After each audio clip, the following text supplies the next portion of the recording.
Muy buenas noches. El día de hoy continuamos con el foro de charlas sobre la contratación pública a propósito de la reforma de reciente vigencia. El día de hoy, como lo hemos anunciado, nos acompaña Ana Marcela Palma Segura, que va a exponer con relación a aspectos relevantes a considerar en la presentación de ofertas en el nuevo régimen de contratación pública, tema claramente de mucha utilidad práctica por la incidencia que esto tiene en los concursos. Ana Marcela es licenciada en Derecho, especialista en Derecho Público y egresada de la maestría en Derecho Público de la Universidad de Costa Rica.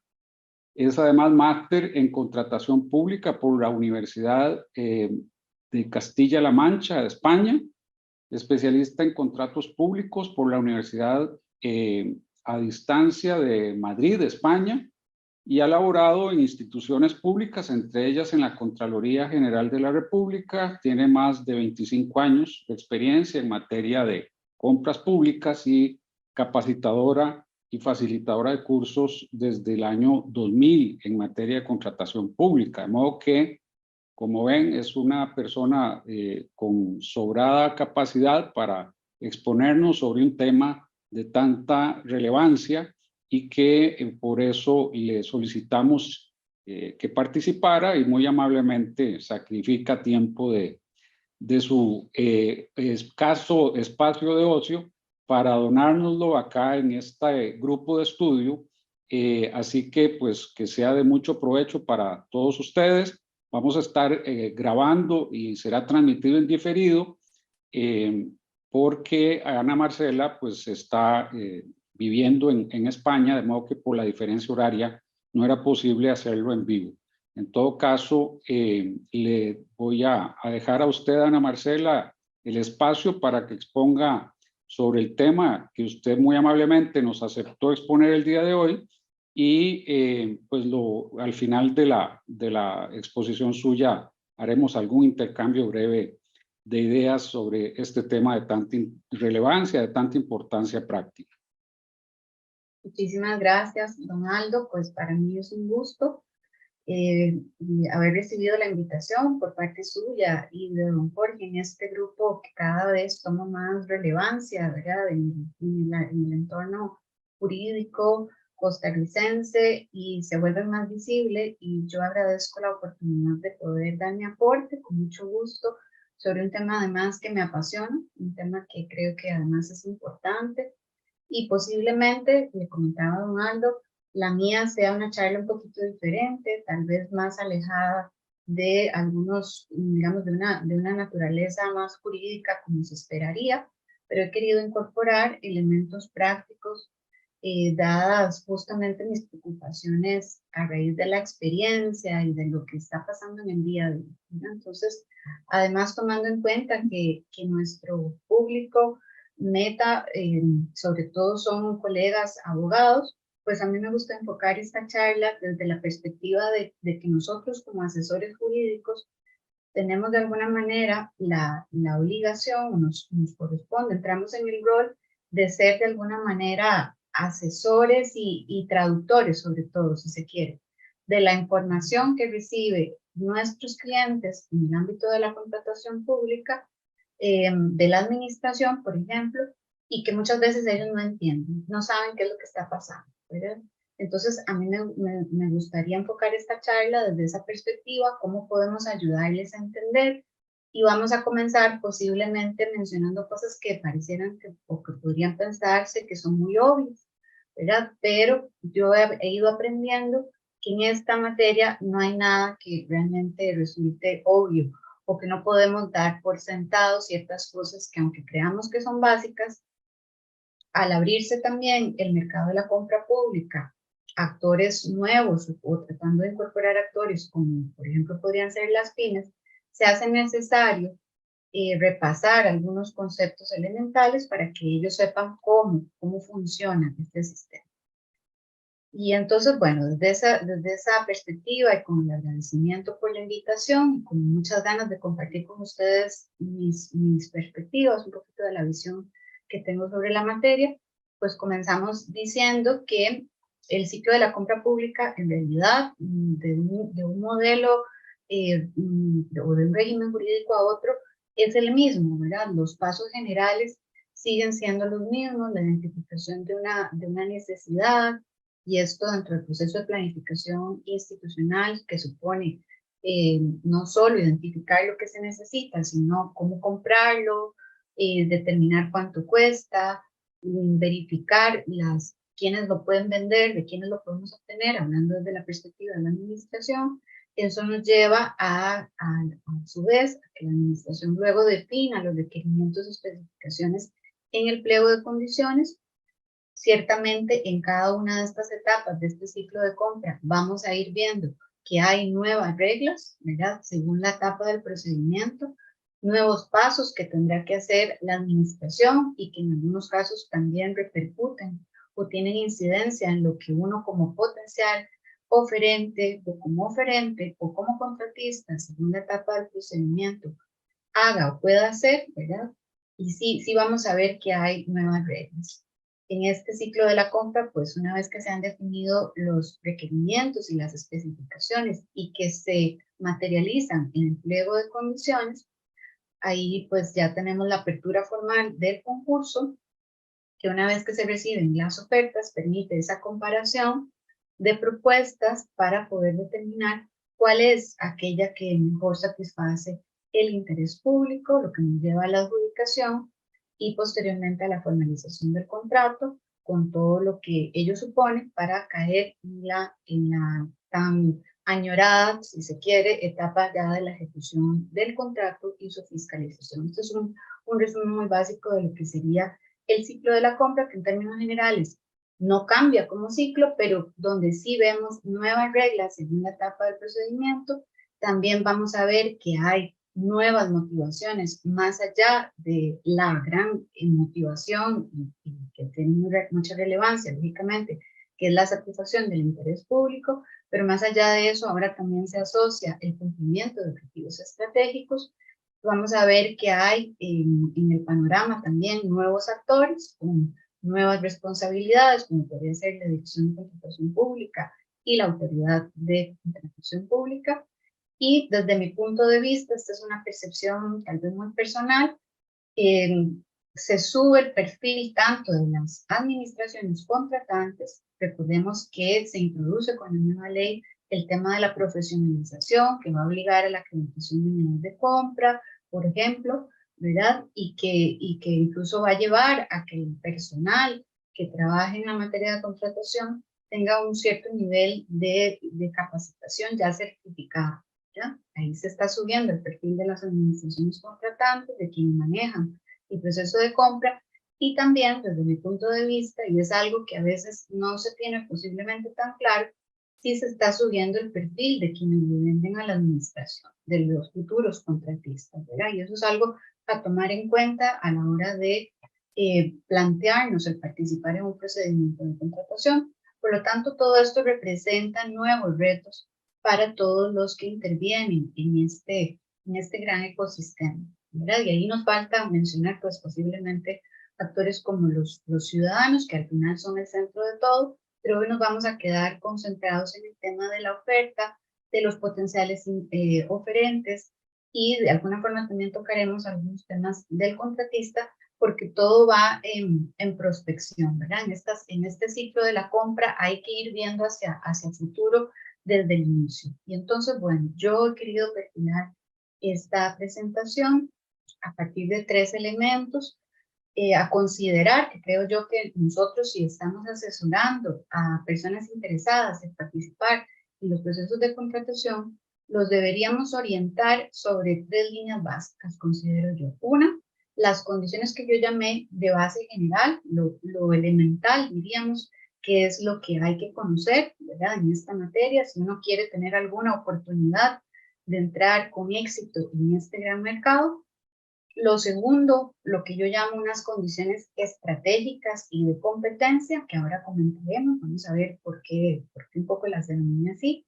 Y luego ya lo que serían las condiciones propiamente normativas, ¿verdad? Derivadas ya de las reglas del nuevo régimen. Entonces, comencemos con lo más básico. Cuando uno quiere entrar al ámbito de la contratación pública, viniendo desde el sector privado, lo primero que hay que tener claro es que nos alejamos de la comodidad que nos pueda dar, la libertad que nos pueda dar el principio de la autonomía de la voluntad, ¿verdad? Donde podemos hacer todo lo que no está prohibido, donde tenemos un margen de acción bastante amplio, pero al entrar en un negocio con una administración pública, dejamos atrás ese principio de la autonomía de la voluntad para someternos a reglas de acatamiento obligatorio. ¿Ya? Entonces, ahí lo primero, ya entramos en una relación de negocio donde tal vez no nos podemos mover con o tal vez no nos vamos a mover con la misma flexibilidad que si estuviéramos haciendo negocios dentro del sector privado. Por otra parte, cuando vemos un negocio, recordemos que para un oferente, para una administración es una contratación, pero para un potencial oferente es un posible negocio. Eso tampoco la administración debe perder de vista esa visión que tiene su contraparte. Y detrás de cada negocio, eso sí, ese sujeto particular, pues tiene que tener presente que hay un fin público que se debe atender y ahora le agregamos unos objetivos estratégicos a nivel país y a nivel de esa institución que está promoviendo la contratación que también se pretende alcanzar con esta compra. Por lo tanto, no es un tema de solo es un negocio, ¿verdad? Detrás hay todo un componente mayor que justifica todo lo que se está haciendo y es esa satisfacción del interés público y el alcanzar ahora, como se lo plantea la ley, una serie de objetivos estratégicos a través de la compra pública. Por otro lado, tampoco podemos perder de vista que estas compras se hacen utilizando total o parcialmente fondos públicos. Y eso va a determinar entonces que la actividad de contratación esté sujeta a una serie de controles o a distintas formas de control. Desde reglas de control interno, por ejemplo, de control jurisdiccional y todo el ámbito de control de la actuación administrativa. Entonces, estamos en la mira. Esa es una materia que digamos, según qué cosas se pueden o no se pueden hacer justamente porque hay mecanismos de control. Y por otro lado, tenemos que saber que esta es una actividad que está reglada, ¿verdad? Y que esas reglas son obligatorias tanto para los sujetos particulares que ingresan en ese ámbito, como también para la administración contratante, aunque a veces esto puede que uno sienta que se está olvidando. Pero entonces, esto es como algo elemental que tiene que saber alguien que quiera entrar a este mercado de la compra pública. Y aquí seguimos en esta línea, ¿verdad? Resulta esencial tener claro también ciertos elementos como para que no nos tome por sorpresa. Por un lado, se presume que la administración sabe lo que está haciendo y como lo hace, está bien hecho, ¿verdad? Y esta es una presunción muy grande a favor de la administración. Por ejemplo, cuando tratamos de cambiar una cláusula de un pliego de condiciones a través de una objeción al pliego de un recurso de esta naturaleza, muchas veces lo primero, por ejemplo, que nos puede decir la Contraloría es la administración sabe lo que hace. Se presume la validez del pliego de condiciones. Y tal vez nosotros, desde el mercado en el que estamos, en ese mercado del objeto de esa contratación, sabemos que la administración se está equivocando. Entonces, tenemos que luchar contra esa presunción que favorece a la administración y a todo lo que ella hace, ¿verdad? Y este es un elemento del juego, de las reglas de juego, muy importante a la hora de interactuar en esta materia. Por otro lado, también hay que ser muy, digamos, directos en este tema y tener mucha claridad en que los mecanismos de control, vamos a partir de que aunque la administración sabe lo que hace y puede, y por aquí hay una idea en esa línea, de que la administración prácticamente puede hacer lo que quiere, eso no es tan cierto, lo sabemos nosotros, tiene límites, pero las formas de controlar lo que hace la administración, esos mecanismos de control, y más allá de eso, yo le agrego, las oportunidades de interacción que tenemos como particulares a lo largo del procedimiento de contratación son muy limitadas. Y muchas veces los mecanismos de control, hay que decirlo, son poco efectivos.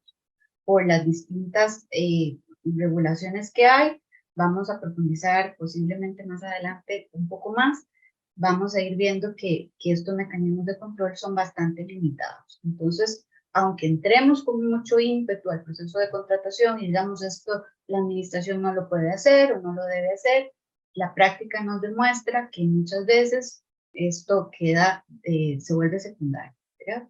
Y por eso a la pregunta que me hacen mucho los quienes buscan asesoría en esta materia, ¿verdad? De si la administración puede hacer esto o puede hacer lo otro, puede pedir 10 años de experiencia en este negocio, puede pedir X cantidad de ventas de esta marca, puede pedir o puede evaluar mayor cantidad de años de experiencia o el plazo de entrega, o puede pedir la patente, o puede premiar, por ejemplo, una licencia municipal local.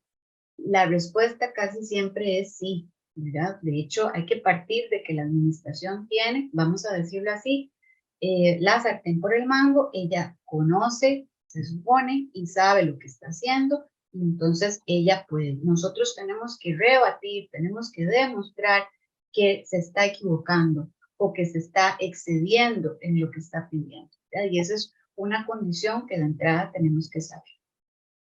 Por otro lado, también hay que saber que hay reglas ya preestablecidas, que están preestablecidas en la ley, en su reglamento, y van a estar en el pliego de condiciones. Y se presume que todos los que están participando de esa contratación la conocen, tanto la administración, que además fue la que redactó el pliego, como quienes participan del procedimiento, ¿verdad? Entonces, ya, y además también por esta misma regla, se presupone que la administración, los funcionarios a cargo del procedimiento también conocen la ley y también conocen el reglamento, cosa que muchas veces en la práctica estamos viendo que hay imprecisiones, tal vez, ¿verdad? Por otro lado, muy importante tener claro el interés público en cualquier cosa que haya, que digamos una contraposición entre el interés público y mi interés particular de vender, mi interés empresarial, va a prevalecer siempre el interés público, ¿verdad? No porque yo crea que este pliego de condiciones debe ser modificado para tener yo más oportunidades de participar, eso no funciona así porque así, sino que eso hay que enfocarlo de manera que se pueda ver que lo que yo estoy planteando favorece finalmente la debida y oportuna satisfacción del interés público, que es al final lo que prevalece. Entonces, teniendo, digamos, como este panorama claro, ¿verdad? Se parte de que la administración lleva la razón. Si la administración creemos que no tiene la razón, tenemos que demostrarlo, y muchas veces los mecanismos de control y las oportunidades de interacción son bastante limitadas a lo largo del proceso. Y eso hay que tenerlo sí o sí claro si queremos entrar con alguna efectividad en este mercado de la compra pública. Hasta ahí, digamos, lo que yo creo, podríamos agregar posiblemente más cosas, pero quise como concentrarme en esas ideas de lo básico, lo elemental que uno tendría que considerar a la hora de plantearse si participa en un procedimiento de contratación o no. En segundo lugar, yo quise agrupar una serie de condiciones que para mí tienen que ver con estrategia, con determinación de elementos competitivos, de mi ventaja competitiva, ¿verdad? Y entonces esto, claro, posiblemente no les suene muy jurídico. Sin embargo, creo que la práctica nos va llevando a que es necesario conocer estos elementos, ¿verdad? El primero de ellos es identificar las oportunidades de negocio en el momento preciso. Y esto tiene un montón de subelementos, si se quiere, de componentes para que realmente esto sea efectivo. Por un lado, tendríamos que asegurarnos de contar con toda o la mayor información veraz, confiable, actualizada sobre los procedimientos de contratación que se están llevando a cabo. Si yo soy un empresario que me muevo en X ámbito y quiero empezar a venderle al Estado, pues lo primero es que tengo que llegar hasta la información. ¿Cómo obtengo la información? ¿Cuáles son las compras que se están tramitando? ¿Verdad? Y eso ya supone que yo debo ingresar a una plataforma tecnológica, de la que además en este grupo ya se ha hablado, ¿verdad? Y que es un elemento que está ahí de por medio en la presentación de ofertas, en la participación en los procedimientos de contratación. Y esa plataforma, el SICOP, que sería la fuente oficial de información, debería darnos pues esa seguridad de que vamos a obtener esa información, esos datos, de una manera confiable y actualizada. Sin embargo, la práctica también nos demuestra que no es tan fácil obtener datos para efectos de mejorar la competitividad, y por eso, de hecho, en el mercado están otros proveedores de servicios que están ofreciendo información sistematizada sobre los procedimientos de compra para facilitar el análisis de competencia, ¿verdad? Esto también nos lleva a que va a ser necesario tener un nivel mínimo de conocimiento tecnológico, además de la propia inscripción dentro del SICOP para poder recibir información, digamos, que vamos a considerar estratégica. Entonces, ya ahí hay elementos importantes. Tengo que tener de entrada una computadora, tengo que tener acceso a Internet, tengo que inscribirme en la plataforma, y tengo que saber cómo funciona esa plataforma para poder recibir información oportuna para poder tener alguna oportunidad de participar. Por otro lado, no es solo un tema de recibir la información, es también asegurarnos de que entendemos esa información que recibimos y comprendemos el alcance y las características de cada procedimiento de contratación que se está llevando a cabo. Y ahí, por ejemplo, hay que saber responder a preguntas como, por ejemplo, reconozco el tipo de procedimiento que se está llevando a cabo, porque el tipo de procedimiento va a determinar muchas cosas. Si es abierto, si es cerrado, los plazos para poder interactuar, para poder presentar gestiones ante la administración. Reconozco, otra pregunta que surge aquí, la etapa en la que está este procedimiento y qué debo o qué puedo hacer, ¿verdad? Y aquí quiero poner dos ejemplos de algo que surgió esta semana en la práctica profesional.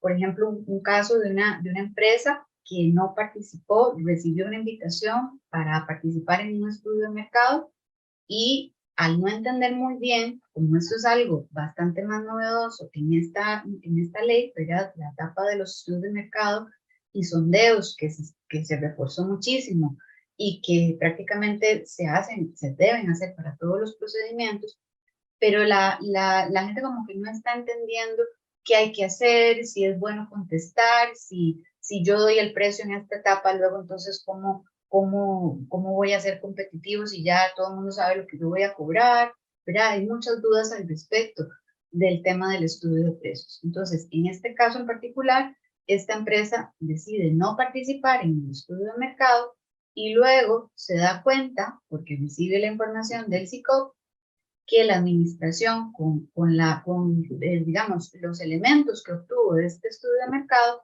abrió en este caso un procedimiento especial de urgencia, artículo 66 de la Ley General de Contratación Pública, un procedimiento que por sus características es especial, de hecho así está catalogado, y tiene condiciones particulares como que la participación deja de ser abierta y en cambio se invitan a 3 potenciales oferentes e inclusive se podría llegar a hacer con un oferente en particular, ¿verdad?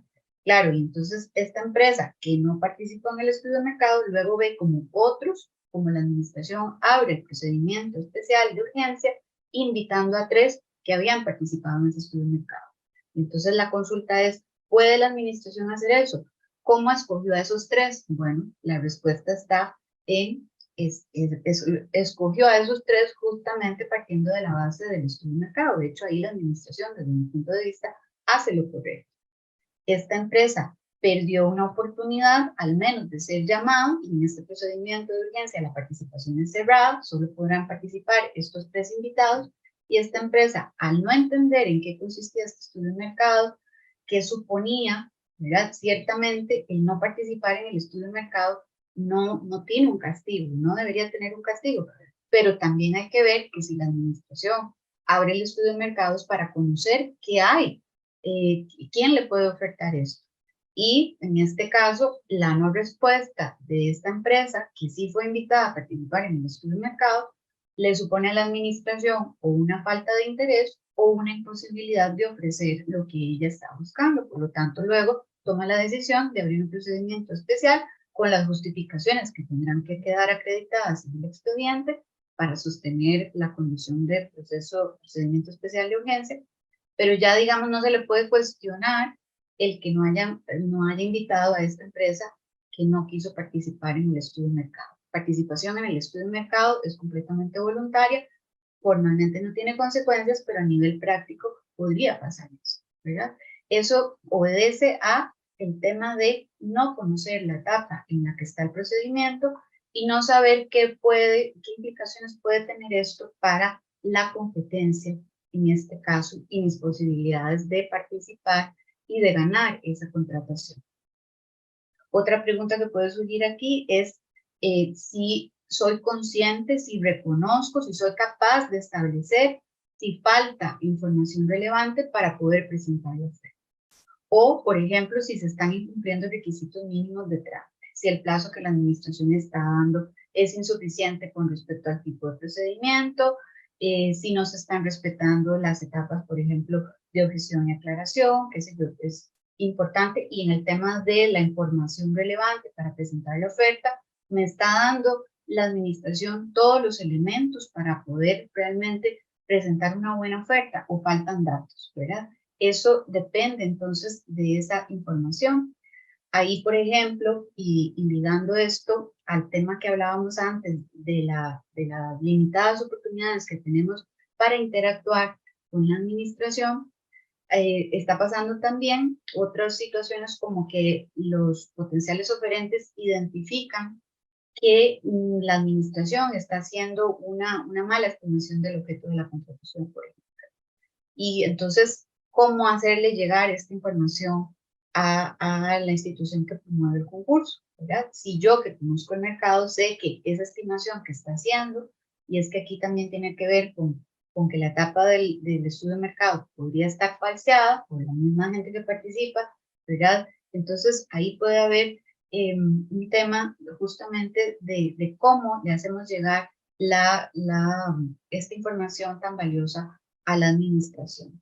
Y entonces, bueno, esto de identificar las oportunidades de negocio en el momento preciso, vemos que es bastante más complejo, que involucra muchísimos elementos, desde el saber cómo funciona el SICOP hasta saber qué es realmente lo que está pasando en este momento. Por ejemplo, otro caso es lo que empezó a ocurrir con las invitaciones para participar o para indagar si se puede abrir un procedimiento por oferente único. Ha habido mucha confusión, la gente no entendía si había que presentar ya precios, si había que esto de qué se trataba, qué suponía, ¿verdad? Y vamos a decir que estamos en una curva de aprendizaje, pero ciertamente esto nos resta competitividad si no conocemos entonces cómo se mueve, cómo hay que reaccionar. Y esto nos lleva a un segundo paso, y ese sería tener claridad justamente sobre lo que tenemos que hacer, los pasos que debemos dar. Y entonces ahí es fundamental, no se puede entrar en esta materia sin entender la lógica del ciclo de la compra, las etapas del procedimiento de contratación, para poder saber qué puede hacer la administración, hasta dónde llegan sus potestades y sus deberes, y también sus límites, y tener claro yo no solo lo que la administración puede hacer, por ejemplo, si puede modificar el pliego de condiciones, ahora ya no cartel, si puede prorrogar los plazos, si puede exigir ciertos requisitos como obligatorios o premiar ciertas características, ¿verdad? Y ahí entrarían inclusive los criterios de contratación pública estratégica, pero también supone el saber qué puedo hacer yo como potencial oferente o como oferente según la etapa del procedimiento en la que estemos. Hablábamos ahora de los estudios de mercado que estarían ubicados aquí en la etapa de estudios previos para previos a la decisión inicial, y ahí entonces, claro, lo que le pasó a esta empresa, no sabía que suponía el no contestar o no participar en el estudio de mercado, y ya vio una implicación directa que realmente no es un castigo, pero que inclusive puede llegar a malinterpretarse y entenderse que funciona de esa manera. Por otro lado, también eso me va a permitir saber qué pueden hacer y qué no pueden hacer mis competidores, ¿verdad? Si pueden presentar también aclaraciones, si pueden presentar recursos, qué pueden, hasta dónde pueden interactuar. Y volvíamos o quería retomar el tema que les mencionaba, de qué hacer cuando un potencial oferente identifica que el presupuesto estimado, la estimación económica del objeto es muy baja con respecto al precio de mercado. ¿Cómo le hacemos saber eso a la administración? Y claro que ahí las respuestas dependería de la etapa del procedimiento en la que estamos. Si estamos en la etapa de estudios previos del estudio de mercado, ahí podemos hacerle la retroalimentación a la administración.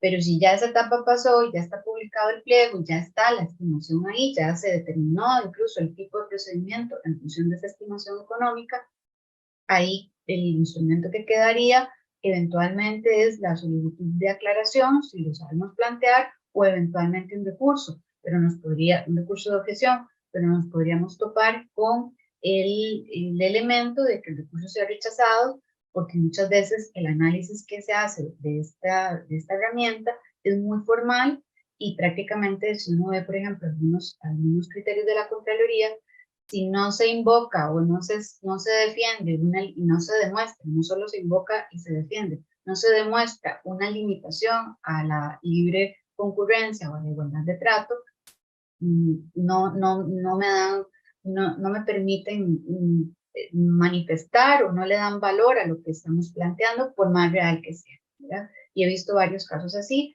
donde inclusive hay varios potenciales oferentes que se acercan a alertar sobre un tema, por ejemplo, como ese presupuesto, esa estimación económica está muy alejada del precio de mercado, esto no va a funcionar de esta manera, y la administración no quiere escuchar a través del recurso de objeción que ella tiene que resolver, o la Contraloría cae en su formalismo, como está pasando mucho, con todo respeto obviamente y todo cariño, pero es un poco una valoración que uno hace de ciertos criterios y donde ve que su interpretación es demasiado rígida y no acepta este tipo de argumentos que luego, cuando ya estamos en la apertura, pueden saltar a la luz y ver la poca efectividad o la incongruencia entre lo solicitado y lo ofertado, justamente por esa razón. Y eso obedece a que los instrumentos y las oportunidades de interacción con la institución son muy limitados. Bueno, siguiendo con estos elementos estratégicos, es fundamental, lógicamente, conocer nuestro mercado y conocer también a nuestra competencia. Prepararnos para presentar una buena oferta, y eso involucra revisar las contrataciones previas, por ejemplo, más recientes sobre ese mismo objeto contractual, promovidos por esa misma institución, pero también promovidas por otras instituciones, ¿verdad? Verificar aquí quiénes han sido los oferentes, quiénes han sido los adjudicatarios, analizar qué es lo que les dio el gane y quienes perdieron, en dónde estuvo, quienes quedaron descalificados, por ejemplo, qué elementos pudieron ser determinantes en esas descalificaciones, porque analizando el comportamiento de nuestros principales competidores, lógicamente podemos mejorar nuestras propuestas, ver sus puntos más débiles y sus fortalezas, y así poder identificar también las nuestras. Y por otro lado, muy importante, identificar si hay deficiencias en compras previas para alertar a la administración. Eso tiene que ver también con un deber que más adelante vamos a mencionar, de advertencia que deberíamos hacerle a la administración, claro, nuevamente con esta dificultad que muchas veces se nos presenta de ser escuchados, ¿verdad? A pesar de que pueda estar ahí el mecanismo, muchas veces la administración, sin embargo, no nos quiere escuchar. Y ese es un elemento con el que tenemos que jugar. Por otro lado, muy importante para tener efectividad a la hora de elaborar nuestra oferta, será clave revisar oportunamente y con suficiente detalle el pliego de condiciones. El pliego de condiciones, sabemos, es el reglamento específico de la contratación y en el nuevo modelo hay ciertos temas que todavía se refuerzan, donde se refuerza más la necesidad de conocer lo que dice el pliego. Ya no solo porque ahí me van a decir en qué condiciones debo presentar la oferta y cómo se va a gestar, cómo se va a llevar a cabo ese negocio que tanto me interesa. Entonces es fundamental y parece obvio, ¿verdad? Sin embargo lo digo porque muchas veces se funciona como una reacción inmediata. Veo este procedimiento, ya tengo la fecha de apertura encima y me voy a redactar la oferta sin poner mucho detalle. Utilizo ya un formulario, un machote que ya tenga en oferta y la presento sin enterarme muy bien de cómo están las condiciones de ese negocio. Y entonces aquí es importante ahora tener en cuenta que es básico leer el pliego y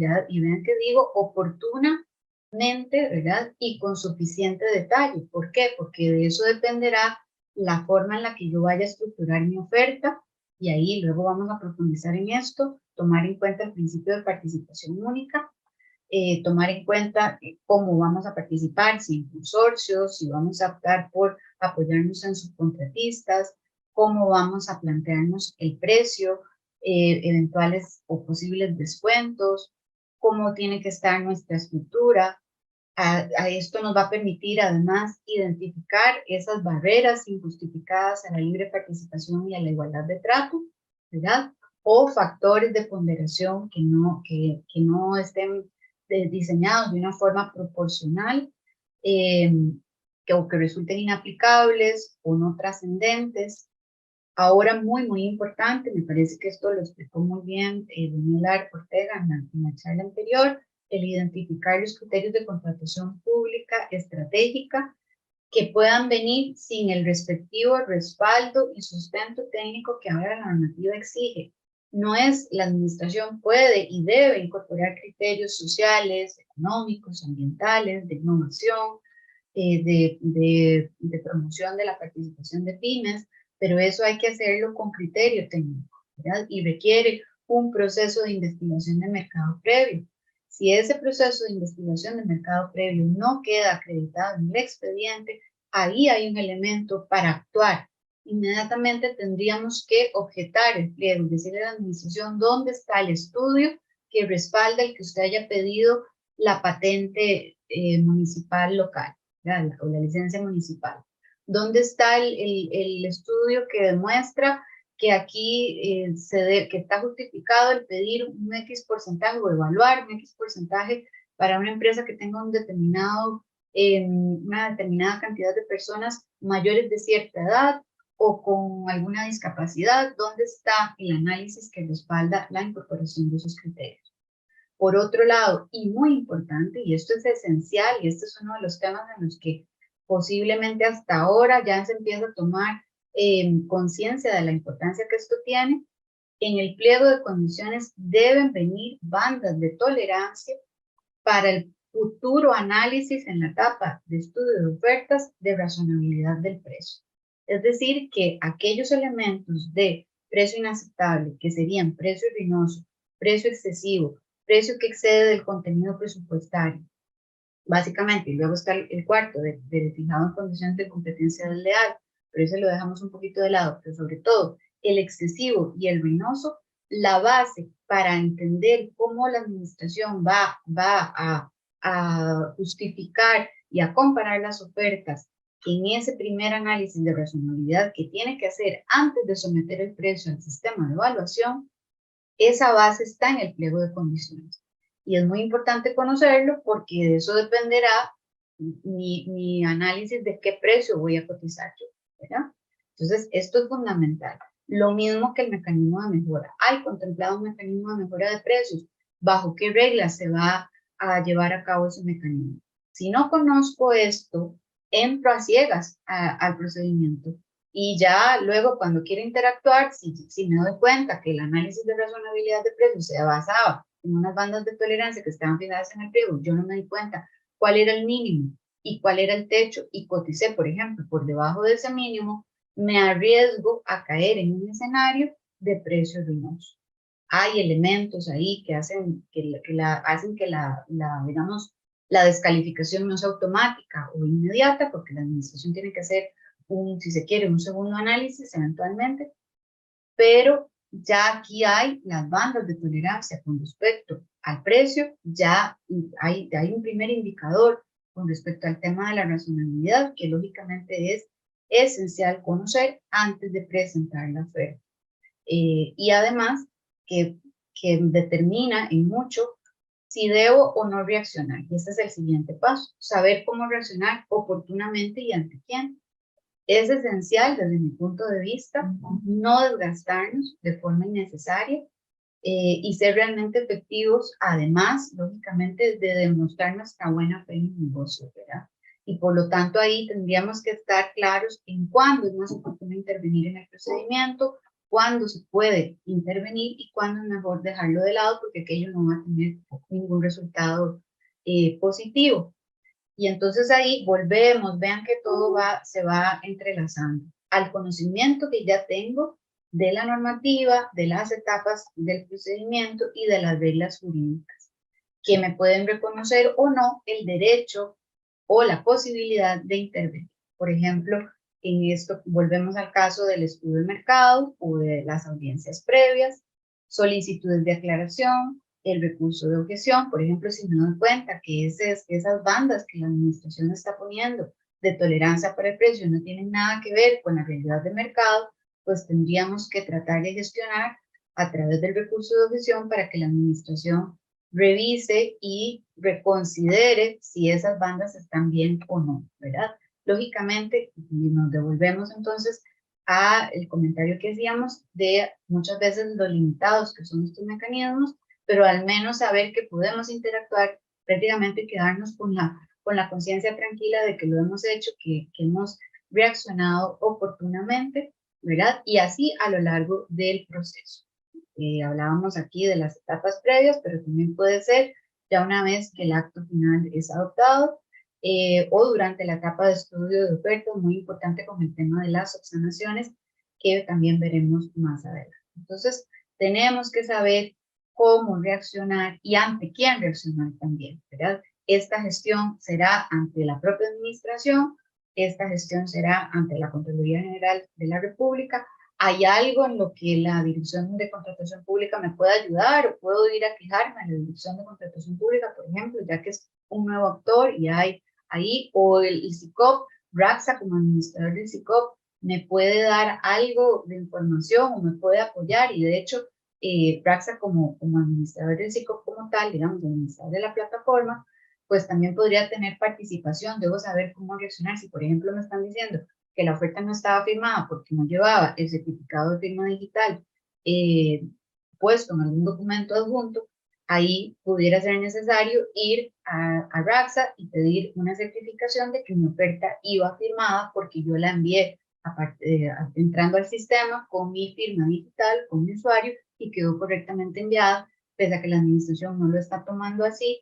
Y lo comento porque recientemente pasó en un caso y acudiendo a RAXA, RAXA emite una certificación que hace ver que la oferta se envió en la fecha en la que se envió con las firmas y si son firmas digitales con certificado de firma digital válido y vigente, ¿verdad? Entonces hay que saber cómo reaccionar y ante quién me puede dar este respaldo que necesito para poder interactuar. Otro elemento fundamental en este apartado de competencia, digamos, de condiciones estratégicas y de competencia, es identificar y medir riesgos. Y aquí los riesgos son muchísimos, muy variados, ¿verdad? Desde, por ejemplo, si conozco los medios electrónicos que hacen posible que yo pueda participar en el procedimiento, que necesito para poder hacer uso de la plataforma. Ese por un lado, podría ser qué pasa si no tengo toda la información que necesito al momento de presentar la oferta, me arriesgo a presentar la oferta.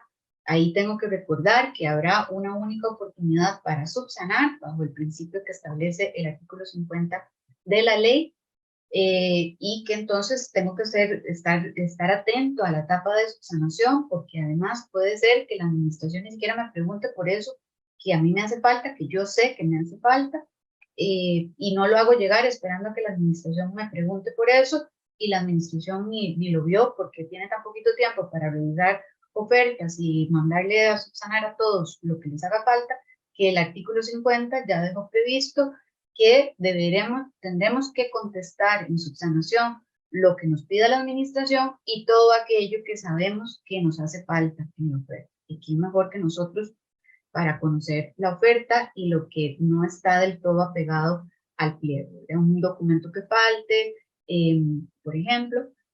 ¿Qué pasa si la información que aporto no es del todo exacta? ¿Verdad? Entonces ahí se abre un riesgo, por ejemplo, de una sanción de inhabilitación calificada por falsedad de la información, por ejemplo. ¿Qué pasa si no estoy seguro de poder cumplir con lo solicitado? Ahí me arriesgo o se me plantea una posible sanción más adelante, lógicamente, de inhabilitación simple por incumplimiento. ¿Qué pasa si presento una gestión a lo largo del procedimiento que no está permitida, que no está contemplada, que no, en una etapa en la que no está, por ejemplo, en la etapa de estudio de ofertas, que es muy común que los oferentes todos manden notas, este oferente está mal en esto, este otro está mal en esto otro, ¿verdad? Como para ayudarle a la administración a hacerle ver en ese estudio de las ofertas posibles elementos a considerar. Eso no está formalmente reconocido en la normativa, tiene una consecuencia, y aquí hay que tomar en cuenta que los riesgos pueden ir desde el simple rechazo o la simple indiferencia con respecto a esa gestión, ¿verdad? Puede ser que la administración, usted la hace llegar al expediente, si está abierto ahora el botón, le llamo yo en el SICOP, y si no, pues ni siquiera podremos hacer eso, pero si está, lo hago llegar. Y puede ser desde que la administración lo ignore o lo deje ahí visto y ya no tiene que interactuar en un caso como eso, o puede ir, dependiendo de lo que se trate, puede repercutir en la descalificación de la oferta o, como hemos visto, en una sanción administrativa o incluso ya en una conducta que pueda suponer un delito, ¿verdad? Ya usar el ámbito penal, y dependiendo de la etapa del procedimiento también puede dar lugar a la terminación anormal del contrato. Entonces, esto, lógicamente, vean que estamos hablando desde los momentos previos a la presentación de la oferta. Pues tenemos que analizar y medir los riesgos que tenemos a la hora de presentar la oferta en las condiciones en las que la podemos presentar. Y aquí también quería rescatar una advertencia que hay o que la normativa nos traslada, que tenemos que hacer como potenciales oferentes. Si durante el periodo de formulación de las ofertas nos damos cuenta de que el objeto de la contratación, la administración lo plantea de una forma incompleta o que tendrá dificultades en el desempeño o de funcionalidad, pues deberíamos indicárselo por escrito en el plazo para presentar aclaraciones, y de no hacerlo, no podríamos invocar esa circunstancia como un eximente de responsabilidad durante la fase de ejecución del contrato. Digamos que la administración nos está pidiendo un equipo que habrá que instalar en una determinada ubicación, y sabemos que la ubicación en la que posiblemente la administración hace una visita al sitio donde hay que instalar, y ahí nos damos cuenta de que el sitio no es adaptado, no tiene, por ejemplo, los niveles de potencia para poder conectar el equipo, yo qué sé, algo así. Si no lo hacemos ver, luego no podríamos escudarnos en que eso era una responsabilidad de la administración. Yo le vendo el equipo y ahora, si no se puede instalar, ya eso es un problema de la administración. Pues el reglamento nos traslada a nosotros como potenciales oferentes la responsabilidad de hacerle ver esas debilidades que la administración no esté detectando en la delimitación, digamos, del objeto de la contratación. Y eso forma parte de esos riesgos, de esas advertencias, de eso que tenemos que anticipar antes de presentar la oferta, porque luego sale a repercutir estos temas en la ejecución del contrato. Por otro lado, también está el tema de analizar los riesgos en la parte económica, ¿verdad? Y esto es algo que muchas veces se pasa por encima. Nos concentramos tanto en los temas de los documentos, de la experiencia, de los requisitos de admisibilidad, de cómo ganar, pero no nos ponemos a pensar en los componentes de nuestro precio. Y ahí tenemos la obligación de analizar aspectos como, por ejemplo, el tipo de contrato que la administración está planteando y la modalidad. Por ejemplo, si es una modalidad de entrega según demanda, eso supone que yo no tengo asegurado un flujo constante ni una compra por cantidades definidas en X periodo.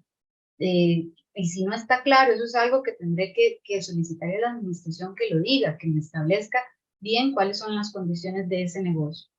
El plazo del contrato, si es solo por un año, cómo están planteadas las prórrogas, porque de eso depende la negociación que yo haga con mis proveedores para poder fijar los precios que voy a cotizar. Por ejemplo, en una entrega según demanda, cuyo contrato ya se sabe que es a 4 años y el pliego de condiciones no establece ningún mecanismo de actualización de precios y quedó aquello solo sujeto al reajuste, a la revisión de precios, eso me deja en una situación muy comprometedora. ¿Por qué? Porque si yo soy consciente que mi mercado, el fabricante, cada año me está cambiando los precios, y yo tengo que ofrecer un precio para 4 años, ahí hay un elemento que me puede poner contra la pared.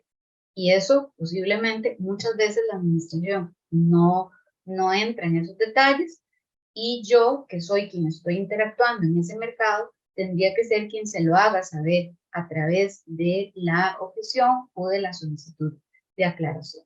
Porque además hay que recordar que se presume que la oferta económica contempla la totalidad de la oferta técnica. Entonces, si yo hice mal los cálculos, si no medí bien, por ejemplo, temas también como el tipo de cambio, y luego pretendo que vía reajuste de precios o revisión de precios, la administración me vuelva, me compense un desequilibrio que está surgiendo por un tema que yo tuve que haber advertido, ahí estoy en problemas.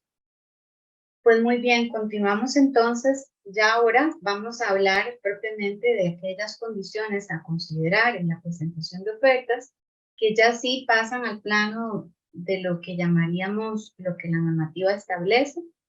Y aquí comenzaríamos recapitulando lo que nos dice la ley sobre la oferta, ¿verdad? Que es aquella propuesta que responde a las necesidades plasmadas en el pliego de condiciones.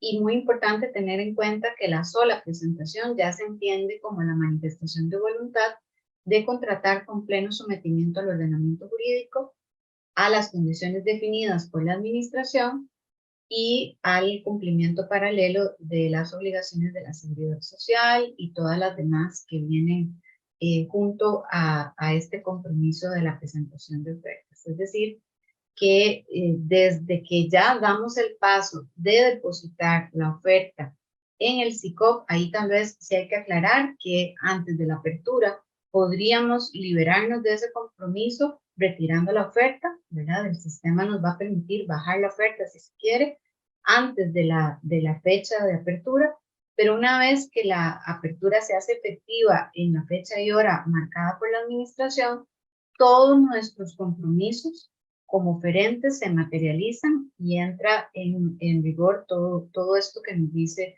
el 48 y todo lo que al final la normativa determina. Algunas generalidades, muy rápido tal vez. La oferta, como sabemos, se presenta a través del SICOP, firmada digitalmente por quien tenga poder suficiente para esto. Eso supone además que entonces tenemos que cumplir, y eso ahora lo comentaremos un poquito más de detalle, con el registro en la plataforma como tal, los poderes y todas las personas que estén habilitadas para actuar también tendrán que registrarse. Se presenta, como es lógico suponer, en español, con la posibilidad de, eventualmente, si la administración lo permite, de recibir información complementaria, información técnica en otros idiomas, con los requisitos que ya la administración ponga. Es muy importante tener claro que si hubiera alguna contradicción entre distintos extremos de nuestra propuesta, por principio debería prevalecer esa manifestación que mejor se ajusta a lo que el pliego de condiciones solicitó o a las necesidades de la administración, que consten, vean qué interesante lo que nos dice el artículo 118 del reglamento, en la justificación, es decir, en la decisión inicial del procedimiento. La oferta por temas de seguridad, la ley nos garantiza, ¿verdad?, que se mantiene encriptada e inaccesible justamente hasta la fecha y la hora de la apertura, y por eso antes de ese momento podríamos eventualmente retirarla y librarnos de esos compromisos. Y, por ejemplo, en el tema del plazo de vigencia, con su sola presentación, se entiende aceptado ese plazo de vigencia. Si por alguna razón se interpreta que no se cumple con este plazo, esto admite subsanación y, a diferencia del régimen anterior, ya no se condiciona la subsanación a que hayamos manifestado una vigencia por un plazo al menos del 80% del plazo que la administración fijó en ese elemento. Importante tomar en cuenta que rige un principio de integridad de la oferta, artículo 48 de la ley y 123 del reglamento, que supone que la oferta es una sola, ¿verdad? Y aquí es muy importante tener en cuenta, por un lado, como oferentes, y eso fue algo que tal vez no mencioné cuando dijimos que había que leer oportunamente el pliego y saber interpretar la información que recibimos del SICOP. Bueno, eso nos lleva a tener claro, como potenciales oferentes, que lo que conocemos como pliego de condiciones hoy con la nueva normativa, que antes conocíamos como cartel, se compone de toda la información que la administración pone en cada fichero electrónico que aparece en el expediente digital, la pantalla que se nos abre en el SICOP, junto con todos los documentos en la versión que sea, en la modalidad que sea, si es un PDF, si es un Excel, si es una hoja de Word, que anexa la administración en el apartado F de documentos del cartel del expediente. En realidad, el pliego de condiciones es todo. Pues, por el otro lado, la contrapartida es que a nivel de oferta, nuestra oferta también está integrada por todo, por lo que nosotros vayamos digitando en las fichas, en los ficheros electrónicos que se nos van abriendo, las declaraciones que ya vienen parametrizadas, el tema del precio, se nos van abriendo una serie de casillas que tenemos que ir llenando con información y a la vez agregamos documentación, que luego aparece en un apartado como documentos de la oferta. Todo esto forma parte de un solo conjunto que va amparado, por ejemplo, en el tema de la firma, con la firma digital que se acciona cuando damos el envío de esa oferta en el sistema, cuando nos hemos logueado con nuestro usuario, ¿ya? Y esto posiblemente lo explicaron mejor en la charla sobre el sistema.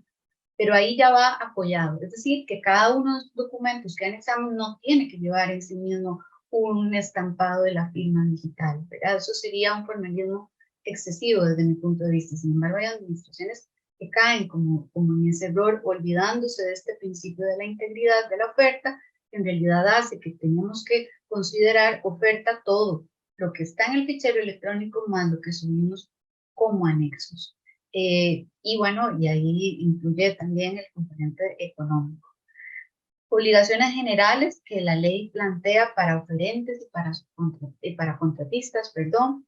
La básica que hemos ya hablado de sometimiento pleno al ordenamiento jurídico costarricense con el deber de verificar que el procedimiento utilizado sea correcto, el famoso deber de verificación, el presentar la oferta completa, el ser diligentes en atender cualquier requerimiento y proactivos al ejecutar el contrato. Esto se traslada un poco a la etapa de ejecución del contrato, pero podríamos aplicarlo también al oferente. Si la administración nos pide alguna información, cumplir con lo ofertado y prometido. De ahí la importancia de analizar a qué nos estamos comprometiendo, qué estamos diciendo. Recordemos, por ejemplo, que si de nuestra voluntad sale ofrecer un descuento que la administración ha pedido, ni siquiera se ha planteado utilizar un mecanismo de mejora de precios, pero nosotros ofrecimos ese descuento, dependiendo del momento del descuento, esto puede tener efectos en la evaluación de la oferta o no, ¿verdad? Ese es otro tema. Pero entonces ser conscientes de que todo lo que manifestemos desde la apertura en adelante ya nos compromete y nos obliga. Hay una serie de obligaciones de transparencia, por ejemplo, el deber de aportar los contratos con los subcontratistas si la administración no lo llega a solicitar, además de ya obligaciones generales como el cumplimiento de las obligaciones con el régimen de la seguridad social o del pago de impuestos nacionales, verificar también que nuestro subcontratista cumpla con esas obligaciones y, por otra parte, abstenernos de acuerdos colusorios, temas que ya tienen que ver con el derecho de la competencia, que también se entrelaza con la contratación pública. En el deber de verificación contemplado en el artículo 103 se trasladaría a una contratación irregular si nosotros cometemos el descuido de no verificar si el procedimiento que la administración ha seguido es el correcto. No es responsabilidad solo de la administración establecer si es una licitación mayor en este caso o una menor, o si el procedimiento por oferente único, procedimiento de excepción, es correcto.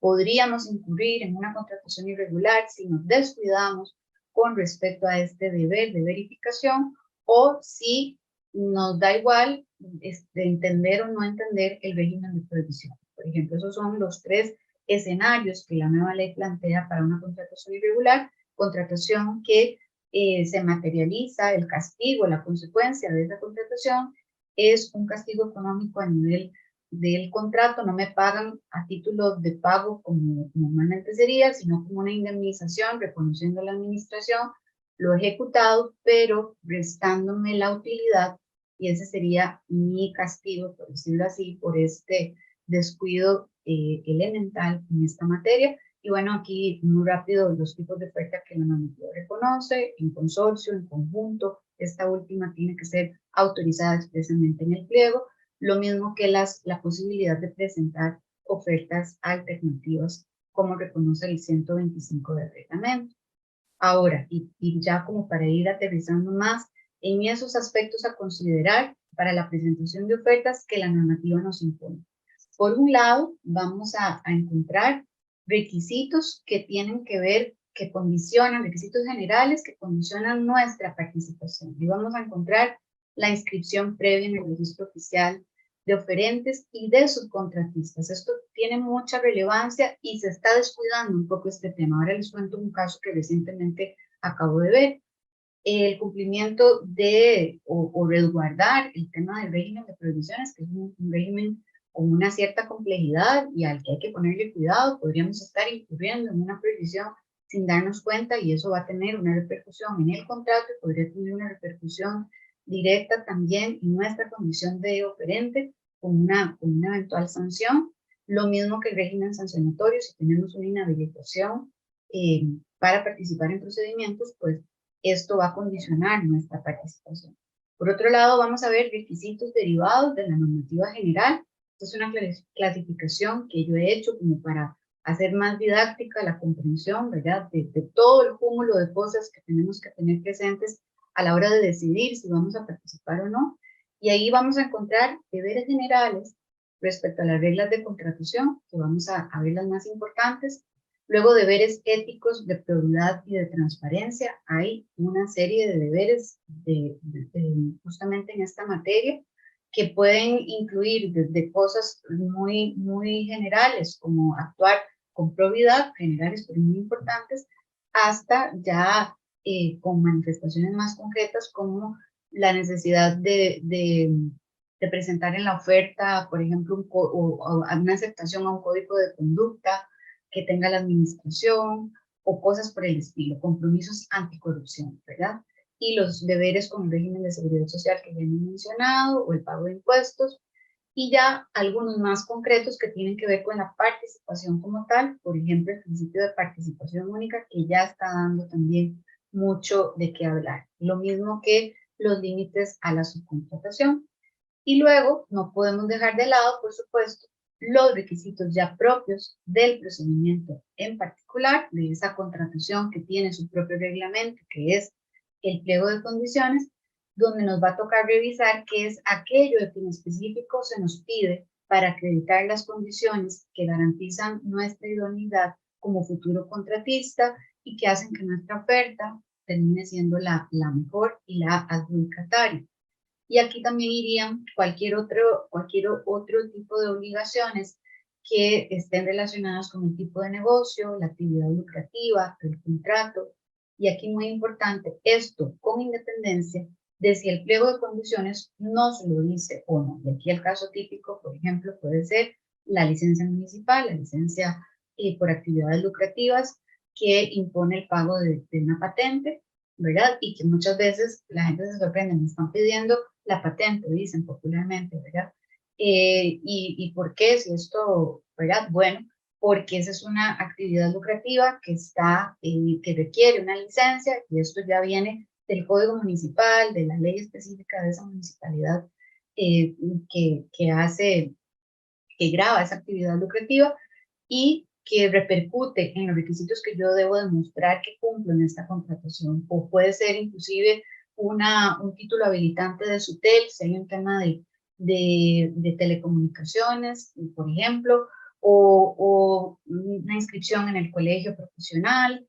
Este tipo de requisitos también son necesarios. Entonces, ahora vamos a recapitular. Voy a tratar de hacerlo rápido, un poco más rápido, porque sé que ya estamos tal vez sobre tiempo, pero bueno, recordar entonces que para participar será indispensable previamente inscribirnos en el registro oficial como del SICOP como oferentes o como subcontratistas. Y este detalle de los subcontratistas, les decía, está dando ya problemas, porque es un tema como que no está muy visible, como que es un tema que no se está tomando conciencia de la relevancia que tiene, y lo digo en conocimiento de casos concretos por parte de la administración, que no está revisando si los subcontratistas de las ofertas están registrados previamente en el SICOP, y por los oferentes, que ese detalle como que lo están obviando, están presentando ofertas bajo el viejo régimen, digamos, que no exigía ese requisito. Y aquí es importante entonces cumplir con todos los requerimientos de inscripción que nos marca la ley, entre ellos tener un certificado de firma digital, obviamente completar la solicitud de registro, aportando las declaraciones juradas, domiciliar una cuenta en el SICOP, mantener la información actualizada, ¿verdad? Cada vez que presentamos oferta tendremos que remitirnos y decir que la información que consta en nuestro usuario del SICOP está vigente y está actualizada, y además cada 24 meses no solo hay que actualizarla cada vez que haya un cambio, lógicamente, sino que cada 24 meses pues habrá que ir al sistema y revisar si todo está al día, por si se nos ha quedado algo, porque existe esta obligación de actualización. En la declaración jurada, aquí tal vez lo voy a simplificar, esto nos lleva a verificar el cumplimiento de requisitos que ya hemos visto, ¿verdad? Como el régimen de previsiones o que hemos mencionado.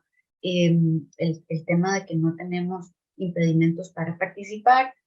La ley en el artículo 29 nos habla también de que deberíamos declarar bajo la fe de juramento sobre nuestra experiencia, nuestros antecedentes, el historial de cumplimiento de contrataciones con la administración, o fusiones o transformaciones de nuestra empresa. Sin embargo, esto quedó ahí como un poco aislado. Las declaraciones típicas que estamos viendo en el sistema SICOP responden más bien, y aquí este es un consejo, al artículo 32, mi recomendación sería, si necesitan actualizar o revisar su declaración jurada, la que debe constar en el SICOP, utilicen como guía el artículo 32 del reglamento, que ya condensa lo que nos dice la ley, más lo que el reglamento vino a ampliar, porque, por ejemplo, vía reglamento se incorpora también la obligación de detallar lo que son los beneficiarios finales, tema sobre el que la ley, o al que la ley no se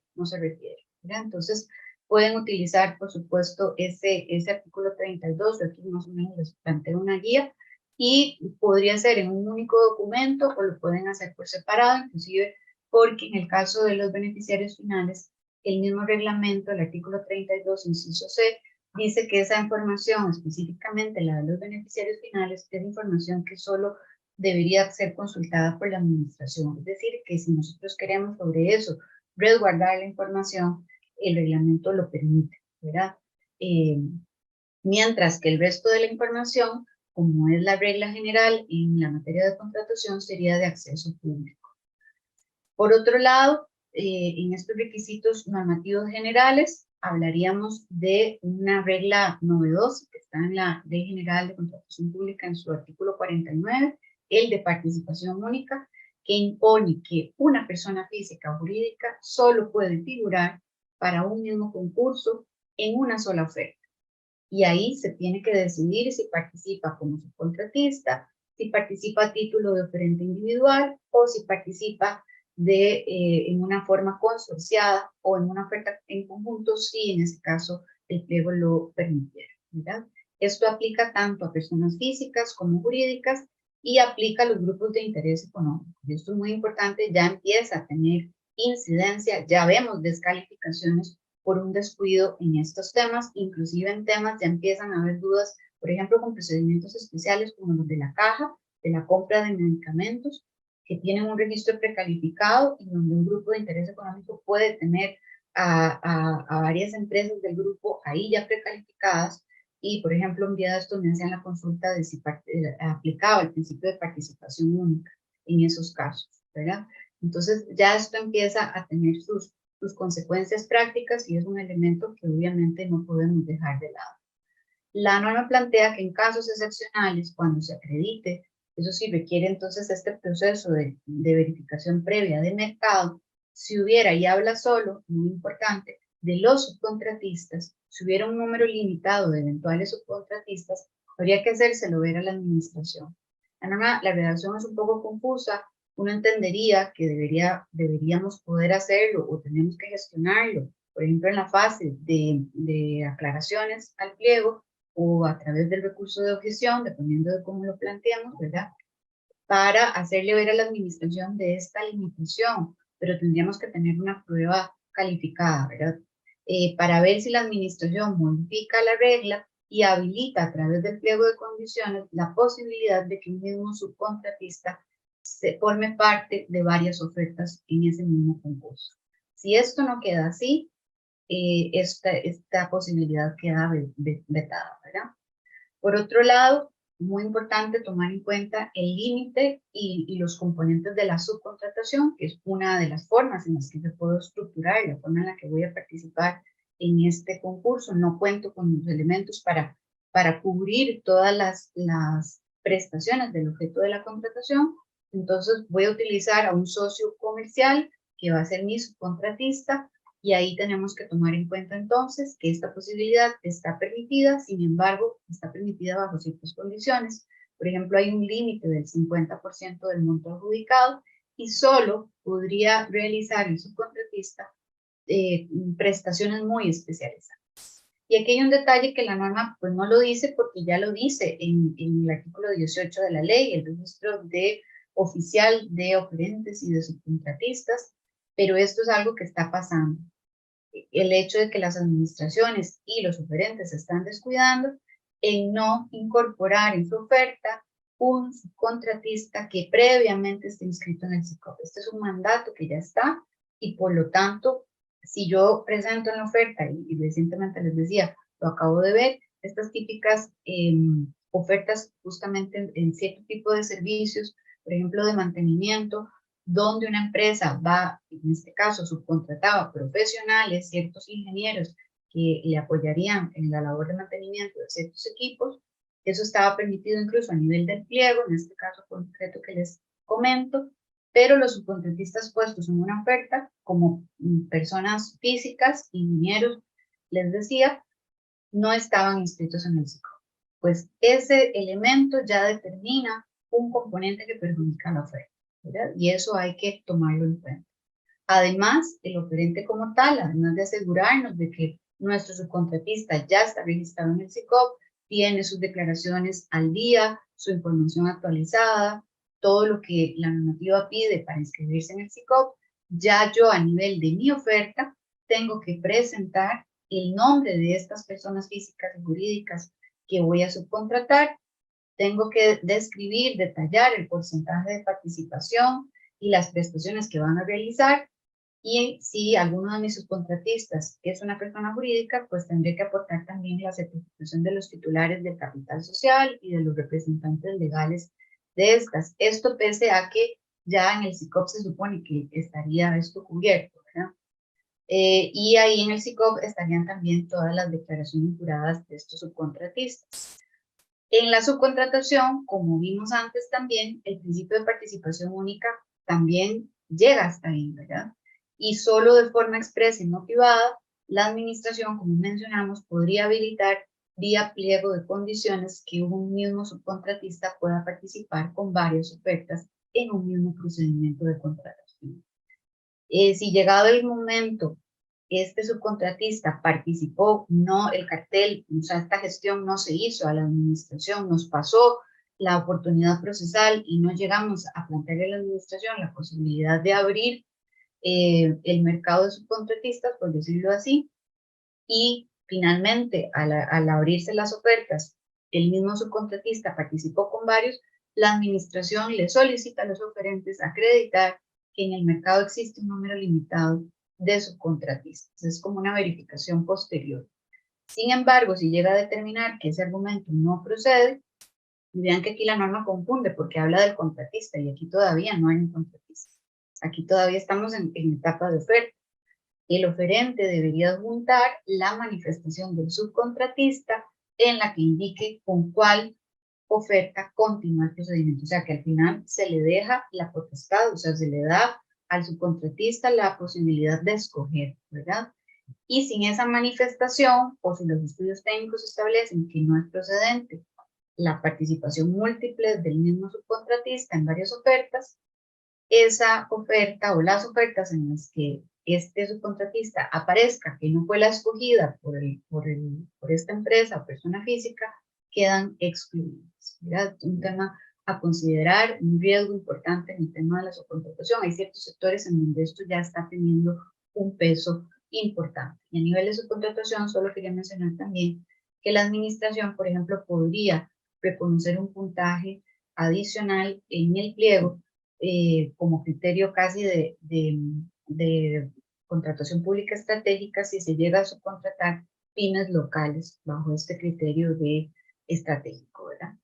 Por otro lado, en estos requisitos específicos según la contratación, será indispensable revisar muy bien el pliego y ver qué es todo aquello que se nos pide, qué documentos, qué requisitos debemos acreditar cumplimiento para poder establecer que nuestra oferta se apega totalmente al pliego de condiciones, y esto tiene que ver con requisitos específicos que haya puesto la administración en el pliego, experiencia en particular sobre el objeto de la contratación, condiciones académicas propias, pero también incluye cualquier otro requisito solicitado por normas especiales, como la evidencia municipal, el permiso sanitario de funcionamiento, la inscripción en el colegio profesional, la inscripción en ciertos registros especiales o ciertos permisos que haya que cumplir, y esto pues lo tendremos que aportar lógicamente de manera que no nos arriesguemos a la descalificación. Si la administración ha pedido para corroborar este tipo de requisitos, por ejemplo, el mecanismo de la declaración jurada, estas, que ya son diferentes de aquellas que hemos rendido a nivel del SICOP, las vamos a rendir para esta oferta en particular. Si hubiera un formulario electrónico habilitado, podría ser que la administración pudiera ahí en el SICOP habilitarlo, y si no, pues lo adjuntaremos como tradicionalmente lo hacemos. Por ejemplo, la declaración jurada sobre experiencia en proyectos similares, que sería como un documento que se adjunta, que no debe rendirse ante notario público, ni tampoco requiere la firma autenticada por un abogado. Las restantes declaraciones, las generales, se supone que ya están rendidas y registradas en el sistema, se supone que no me las deberían volver a pedir, sin embargo hay administraciones que nos las vuelven a pedir o las ponen parametrizadas en el sistema para que las marquemos. Tal vez decimos, pero si ya eso está allá, ¿por qué me la vuelven a pedir? Bueno, aquí el consejo es ir siguiendo al pie de la letra lo que la administración nos va indicando, ¿verdad? Porque recordamos aquello que dijimos al puro inicio, se supone que ella está haciendo lo correcto y que sabe lo que hace, pese a que en la práctica pudiéramos ver que no es totalmente así, pero lo más sensato sería ir siguiendo las indicaciones al pie de la letra de lo que la administración espera de sus oferentes. Recordemos también que hay que manifestar expresamente que la información de las declaraciones juradas rendidas en el SICOP, aquellas que ya están en nuestro usuario, se mantienen vigentes. Y también recordar que nuestros socios deben cumplir con todas estas condiciones, sea que sean nuestros socios en una oferta en consorcio o que sean nuestros subcontratistas. Se supone también que las obligaciones de, digamos, por ejemplo, con el régimen de seguridad social, de este tipo, la administración las podrá consultar en línea. Otros compromisos, otras obligaciones que podrían ser relevantes y que tenemos que revisar en el caso concreto, por ejemplo, compromisos anticorrupción, como hemos mencionado. Lógicamente, todas aquellas condiciones que tengan que ver con el cumplimiento de requisitos de admisibilidad, ¿verdad? Por ejemplo, la forma de describir las características del objeto, el bien o el servicio que estamos cotizando. En el caso de un oferente que presente una mejora del precio, tiene que ser consciente de que estará obligado a justificar esa disminución del precio y a presentar además una estructura que permita ver la diferencia del precio original con el precio mejorado, ¿verdad? Y requisitos específicos según la forma de participación, como hemos mencionado, como el listado de subcontratistas o, por ejemplo, el acuerdo consorcial, que debe cumplir con las condiciones que nos dice el artículo 128 del reglamento. Muy importante, y como para ir cerrando también, considerar elementos con respecto al precio. Cuando hablábamos de la medición de riesgos, hablábamos del tema precio, porque esto es esencial. Normalmente será un factor que determine la selección del adjudicatario, ¿verdad?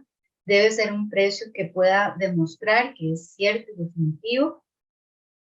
Se aceptarán descuentos y mejoras, pero que siempre que no impliquen una disminución de cantidades, una mejora de la calidad y condiciones del originalmente ofrecido, o, muy importante, que no supongan una ventaja indebida, ¿verdad? Y en esto muchas veces se falla, las administraciones fallan en la valoración de los descuentos y de las mejoras. El descuento, por ejemplo, hay una nueva regla que estamos viendo que se está desconociendo muchísimo en ciertas administraciones. El descuento no puede ser mayor a la utilidad establecida en el precio original. Y como les digo, esto es una disposición expresa de la ley, que sin embargo hay administraciones que no están haciendo valer, ¿verdad? Por otro lado, el mecanismo de mejora de precios tendrá que haber quedado previsto en el pliego de condiciones y por lo tanto esa será la clave para ver cómo se materializa y deberá ser respetado por la administración y por los oferentes. Si se llegara a omitir impuestos, se presume que el monto cotizado ya cubre todo tipo de tasas, sobretasas y demás, ¿verdad? Se acepta la cotización en cualquier moneda, como ya sabemos, y para efectos comparativos, pues ya la norma nos da incluso el tipo de cambio de referencia que hay que utilizar.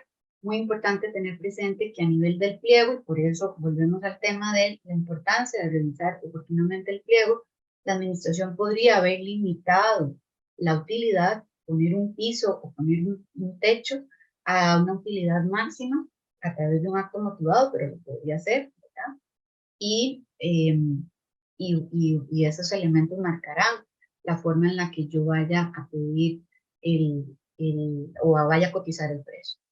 Finalmente también, y vean que esto tiene que ver con una etapa ya muy posterior, ya en la etapa de ejecución, y sin embargo en oferta, yo como oferente, el 102 del reglamento me dice que debo desde la oferta aportar la información de los índices oficiales de precios y costos asociados con los costos directos e indirectos de mi estructura de precios. En esto también hay mucho desconocimiento. Y da una serie de pautas. Lo mismo pasa en este caso, índices oficiales de precios y costos asociados a los costos directos e indirectos, ¿verdad? Y si no hubiera un índice oficial para determinar esos costos, yo mismo lo debo advertir en la oferta y debería aportar información, documentación pertinente para que al final la administración pueda saber qué mecanismo de reajuste de revisión de precios me podría aplicar si llego a ganar la adjudicación y soy contratista y nuestro contrato sufre un desequilibrio financiero. Vean qué importante que hasta esa previsión tenemos que hacerla desde la y finalmente no podemos dejar de mencionar que hay ciertas manifestaciones esenciales expresas que habría que hacer en la oferta, por ejemplo, que nuestra información de la declaración jurada se mantiene invariable, que está vigente. Si hay información confidencial y así lo queremos hacer valer, pues tendremos que exponer los motivos, el sustento jurídico y señalar los folios y los archivos, puesto que se parte de la regla general por principio de transparencia, que la información es toda de acceso público. Entonces, podríamos pedir la confidencialidad, pero desde la oferta tenemos que identificar qué componentes y bajo qué justificación jurídica esto sería respaldado, aspecto que la administración tendrá que corroborar y es ella la que va a decidir si esta información permanece confidencial o si en cambio es una información que tendrá que ser de acceso público. Hemos llegado a ver el absurdo de casos en donde hasta el precio de las ofertas se pone como confidencial, ¿verdad? Y hemos llegado a ver, lamentablemente, situaciones en donde la administración ha permitido eso, hasta inclusive ya la ejecución de los contratos contra el principio de transparencia. En definitiva, también para ir cerrando, nuestra mayor fortaleza a la hora de presentar la oferta, como ustedes podrán ver, está en conocer la normativa y todos estos aspectos de acatamiento obligatorio que nos vinculan, a la administración, que nos vinculan a nosotros, sobre los cuales no podemos alegar un desconocimiento de las normas. Conocer también aquellos aspectos básicos del procedimiento que nuestra competencia desconoce. Entre más amplio sea mi conocimiento, más ventaja tendré de actuar con éxito en el procedimiento. Lógicamente, mi fortaleza será presentar también una oferta lo más completa y apegada en lo posible a lo que exige el pliego de condiciones y al resto de las reglas aplicables que estén o no incorporadas en el pliego, pero que yo ya de antemano sé que debo cumplir. También hacer valer nuestros derechos como y cuando corresponde. Reconocer, tener claridad de nuestros puntos fuertes, pero también de nuestras debilidades y las de nuestra competencia. Reconocer cuándo se debe dar la pelea o en cambio es mejor buscar unas nuevas oportunidades. Y por supuesto, y esto no podemos dejar de decirlo, importante tener la ética y la probidad por delante, porque como dice el dicho, entre cielo y tierra no hay nada oculto. Finalmente quiero dejarles esto en mente. Hay errores letales que nos podrían costar muy caro a la hora de presentar la oferta. Y aquí menciono algunos de ellos, ¿verdad? Por ejemplo, no cumplir con requisitos obligatorios por ley, ofertar algo distinto a lo solicitado en el pliego, ofertar un precio que no sea cierto y definitivo, que no se pueda justificar como tal, ofertar, por ejemplo, superando el 50% del límite de la subcontratación o incluir subcontratistas no registrados en el SICOP, mentir en la oferta, ¿verdad? No demostrar el cumplimiento de un requisito obligatorio trascendente y no aportar oportunamente la información que acredita que soy el mejor oferente. Y con esto pues cierro mi exposición, esperando que haya sido de utilidad desde este enfoque donde podamos asesorar y si somos nosotros oferentes, pues tener identificados cuáles son los elementos de mayor riesgo y de mayor relevancia a la hora de presentar una propuesta en un procedimiento de contratación. Muchísimas gracias. Muchas gracias a usted, Ana Marcela, más bien por este amplio detalle que nos expuso el día de hoy con relación a lo que es, lo que representa preparar una oferta y con algunas de las circunstancias que nos ha deparado ya digamos el utilizar exclusivamente el SICOP, los ajustes que esto significa. Y hay un par de temas, o tal vez unos 3 temas que quería retomar con usted, que me parece importante tal vez recalcar.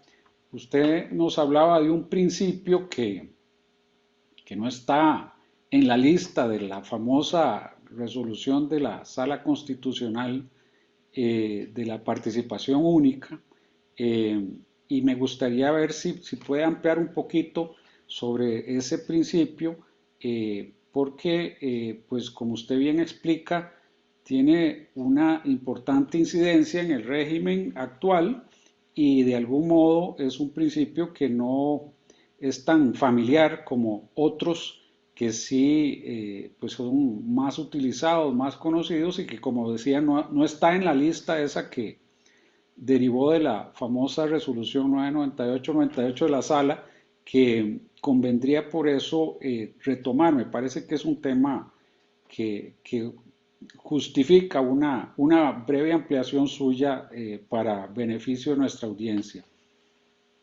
Claro, don Aldo, yo le llamo principio, efectivamente, coloquialmente hemos venido usando como esa denominación, pero bien lo señala usted, no es un principio como tal reconocido, ni en el artículo 8 de la ley general, ni por supuesto a nivel superior de la jurisprudencia constitucional, tampoco por nuestra sala constitucional.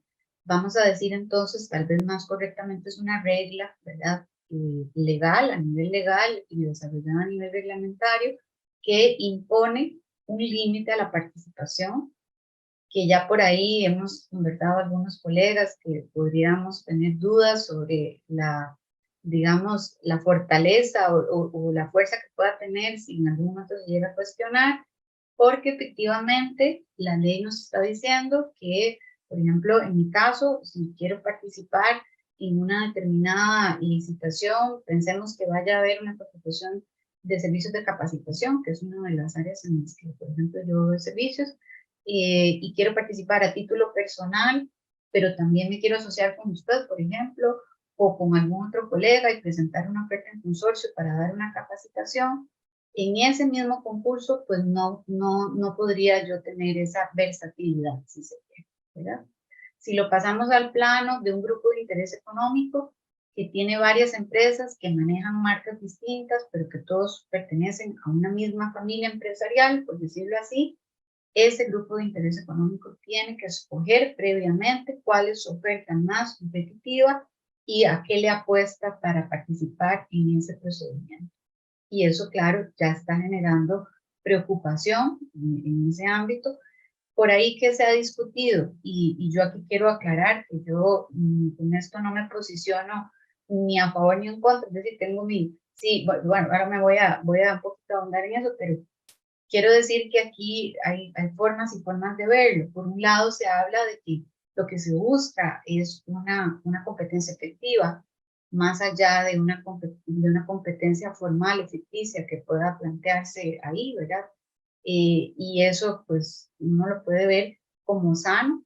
Sin embargo, sí, este impedimento podría eventualmente ser excesivo y posiblemente llegue a ser cuestionado.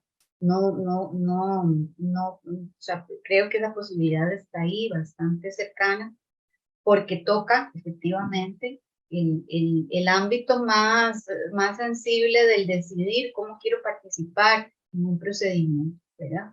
Y mis posibilidades y esto.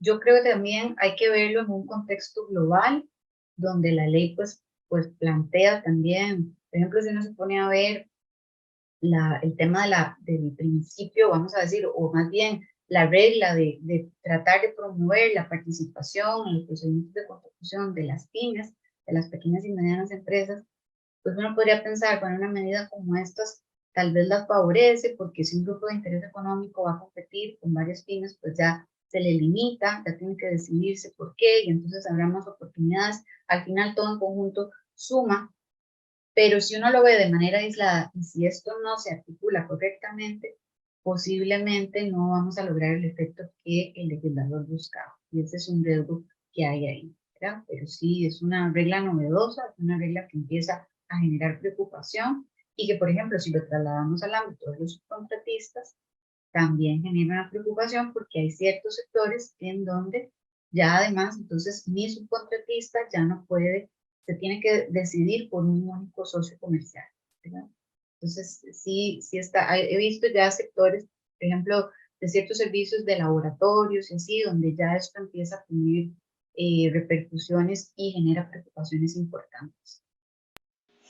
Sí, sí, yo coincido en que es un tema que no sé, la verdad, muy bien el objetivo, eh, considerando el tamaño de nuestro mercado, ¿verdad? Probablemente en un mercado más desarrollado tenga más sentido, pero conozco por experiencias profesionales, por ejemplo, que en el caso, en algunas contrataciones, la Caja Costarricense de Seguro Social adquiere reactivos y los reactivos generan residuos de manejo peligroso y entonces le solicitan al proveedor que de algún modo subcontrate a una empresa que esté debidamente acreditada ante el ministerio para el manejo de ese tipo de residuos y esas empresas me sobran dedos en la mano, ¿verdad?